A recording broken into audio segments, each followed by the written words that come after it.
의무기록 열람 개인정보입니다. 개인정보 보호에 대한 교육을 시작하겠습니다. 목차입니다. 의무기록 열람 개인정보 보호에 의해 개인정보 보호 및 보안 활동 순으로 말씀드리겠습니다.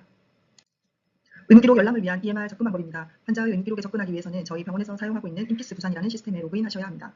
실습 학생의 경우 최초 비밀번호는 병원에서 부여해드린 아이디와 동일하며 최초 접근 시 비밀번호를 변경해 주시면 됩니다.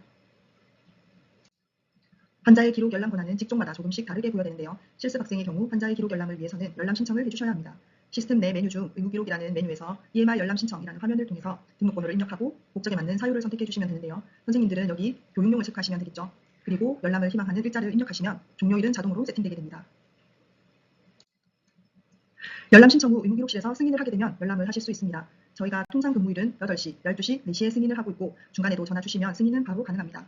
주말에는 따로 근무를 하지 않기 때문에 필요하신 경우가 있다면 미리 신청을 해놓으셔야 합니다. 열람 화면을 보시면 여기 왼쪽은 해당 환자의 진료 내역을 날짜 순으로 볼 수 있고 이 날짜를 클릭하시면 오른쪽 화면에 발생된 의무기록을 보실 수 있습니다. 다음은 민간과 의무기록 열람 신청인데요. 모든 환자의 정보는 모두 다 민감하고 중요한 정보이지만 특히 정신건강의학과와 산부인과의 경우 좀 더 민감한 내용을 다루고 있기 때문에 별도의 열람 신청을 한 번 더 하도록 절차가 만들어져 있습니다. 마찬가지로 신청을 해주시면 승인 후 열람이 가능합니다. 다음은 개인정보 보호에 대해 말씀드리겠습니다. 다들 잘 아시겠지만 개인정보란 살아있는 개인에 관한 정보로서 개인을 식별할 수 있는 정보를 말합니다. 그리고 다른 정보와 결합하여 개인을 알아볼 수 있는 정보도 포함되는데요. 우리가 흔히 개인정보라고 알고 있는 성명, 주민번호 같은 인적 사항 외에도 사회 경제적 지위나 교육, 재산 같은 정보, 또 문화활동, 정치적 성향 같은 것도 개인정보라고 할 수 있습니다. 개인정보의 중요성에 대해서는 아무리 강조해도 지나치지 않습니다. 유출된 개인정보는 보이스피싱이나 스팸, 불법 마케팅에 악용되고 있고 유출된 개인정보로 인한 정신적, 물질적 피해 규모는 측정이 어렵습니다. 유출된 후에는 회수도 불가능합니다. 그리고 유출 후 고객으로부터 신뢰가 상실되고 그로 인해 기업 자산의 손실도 발생하게 됩니다. 그래서 이렇게 중요한 개인정보를 잘 관리하도록 하기 위해서 개인정보보호법이 제정되었고 개인정보의 수집, 이용, 제공을 위해서는 정보 주체의 동의가 이루어져야 하고 개인정보가 유출, 변조, 훼손되지 않도록 안전하게 관리되어야 함을 주요 내용으로 하고 있습니다. 다음은 답이 다 나와 있는 Q&A입니다. 전화로 병원에 입원하고 있는지 문의받은 경우 알려줘도 되나요? 답은 알려주시면 안 됩니다. 요즘은 다들 휴대전화를 가지고 있어서 이런 경우가 별로 없겠지만 유선으로 환자의 정보를 알려주시면 안 됩니다. 환자나 보호자와 직접 연락하시도록 안내하는 것이 맞고요. 병원에 방문해서 병실을 물어보는 경우에도 알려드리면 안 됩니다. 다음은 개인정보 유출 시 처벌 기준입니다. 개인정보 유출은 고의성 여부에 따라 처벌이 많이 달라집니다. 이런 경우는 없어야겠지만 업무 과정에 실수로 개인정보가 유출되는 경우도 처벌을 받게 되고 고의로 어떤 물질적 거래를 위한 유출은 더 무거운 처벌을 받을 수 있습니다. 다음은 저희 병원에서 시행하고 있는 개인정보 보호 활동에 대해서 몇 가지 말씀드리겠습니다.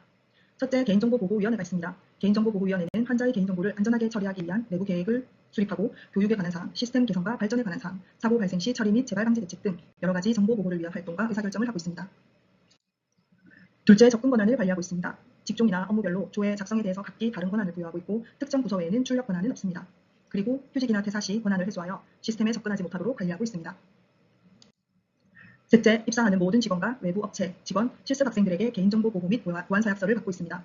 서약서는 환자 정보를 진료나 업무 목적으로만 사용하고 누설하지 않아야 하며 개인 계정에 대한 관리와 책임에 대한 내용으로 잘 읽어보시고 서약서를 작성해 주시면 됩니다. 넷째, 접속 기록의 보관과 모니터링입니다. 의무기록을 언제, 누가, 어떤 PC에서 몇 분 동안 열람했는지 접속 기록을 모니터링하고 있고 본인의 아이디로 다른 사람이 열람하지 않도록 아이디와 비번 관리를 철저히 해주시기 바랍니다. 다섯 번째, 접근 통제구역 관리입니다. 의무기록실과 의료정보실은 개인정보 보호 및 보안 담당 부서로 접근 통제구역으로 관리되고 있고 일반인의 출입은 제한됩니다. 마지막으로 ISMS 인증 심사를 받고 있습니다. ISMS는 정보보호 관리의 적합성에 대해 평가를 하고 인증을 부여하는 제도로 부산백병원은 3년마다 평가를 받고 계속적으로 인증을 유지하고 있습니다. 다음은 환자 개인정보 보호가 유출된 몇 가지 사례를 말씀드리겠습니다. 좀 오래된 사건이지만 백남기라는 농민이 집회에 참가했다가 경찰이 쏜 물대포에 맞아 쓰러져서 서울대병원에 입원한 일이 있었습니다. 그 당시 뉴스에 매일 이 사건이 나왔고 국민적 관심이 많은 사건이었던 만큼 서울대병원 의료진들도 많이 궁금했었는지 많은 분들이 이 환자의 기록을 열람했습니다. 이 환자의 진료나 업무와 상관이 없는 의료진들이 많았고 그 일로 인해 의료인이 면허정지를 당하는 처벌을 받았었습니다. 흔히 내가 알고 있는 개인정보를 누구에게 말하거나 유출하지 않으면 괜찮다고 생각하실 수 있지만 환자의 개인정보는 진료나 업무와 관련 없이 열람하는 것 자체가 불법입니다. 단순한 호기심으로 환자의 기록을 열람하시면 안 됩니다. 이건 중환자실 간호사가 본인의 SNS로 사진을 올린 것과 그 내용입니다. 개인정보 보호에 대한 개념뿐 아니라 의료인으로서의 윤리의식마저 상실한 행동이 아닌지 제목처럼 참 섬뜩한 내용입니다. 또 다음은 17개 대학병원에서 환자의 처방 정보를 제약회사에 유출한 사건입니다. 마지막으로 우리가 업무 중 해야 하는 정보보호 활동을 말씀드리겠습니다. 자리를 비울 때는 반드시 로그아웃을 해주시고 비밀번호 관리를 잘 해주시고 주기적으로 변경해 주셔야 합니다.